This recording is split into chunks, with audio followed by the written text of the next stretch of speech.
arts are really transforming. I mean, one day somebody may walk in here who has never been to a museum and see a work of art that, just to use the phrase, turn them on. And life may never be the same for them.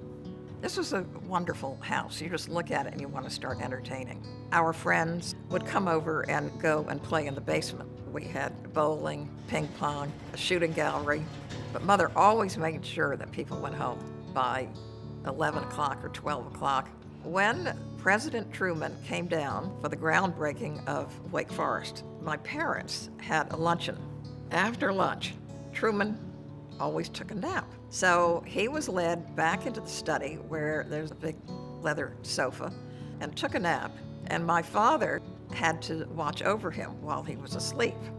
People were going through this house. We knew it attracted people, but there was no meaning. They weren't getting any meaning out of going through a house. They're just looking at the way rich people lived. We had a lecture here by Stuart Feld, who was the Associate Curator of American Art at the Metropolitan Museum. And he and I talked about the possibility of a collection of American art. I was so overwhelmed by that lecture. It was on our country's first major portrait painter, John Singleton Copley. It was a revelation to me that an American artist was as good an artist as he was, because in my day, in the 60s, there was a general mood that American art was insignificant. Today, what we have here are really icons of American art.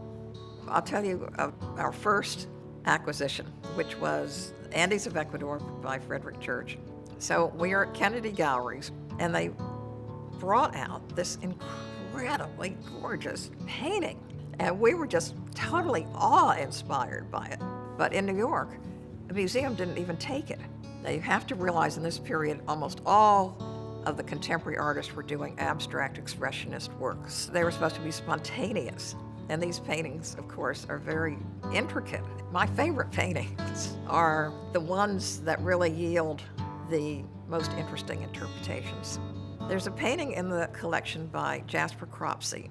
He has all the symbols that the Hudson River School used. Thomas Cole, who was the founder of the Hudson River School, used water for the passage of life. Cropsey uses a tiny stream. It's just tiny little bits of gray paint. He's doing the same thing, because this stream, which starts off small, which is childhood, and then it goes into a very placid lake in the background, which is youth. And then the rapids are ahead. That's manhood. In the distance is a chapel, and that chapel represents redemption. And the painting is called Mounts Adam and Eve.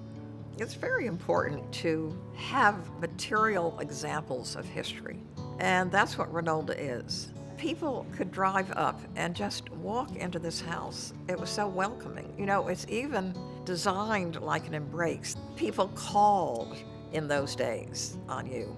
I mean, you had to be ready for visitors, certainly on Saturday afternoon. You can read a whole way of life here that has a lot to do with a sense of community. You have to have a community that cares, or else this wouldn't exist. I think Winston-Salem is a place that welcomes the arts. I would certainly like Reynolda House to continue to inspire.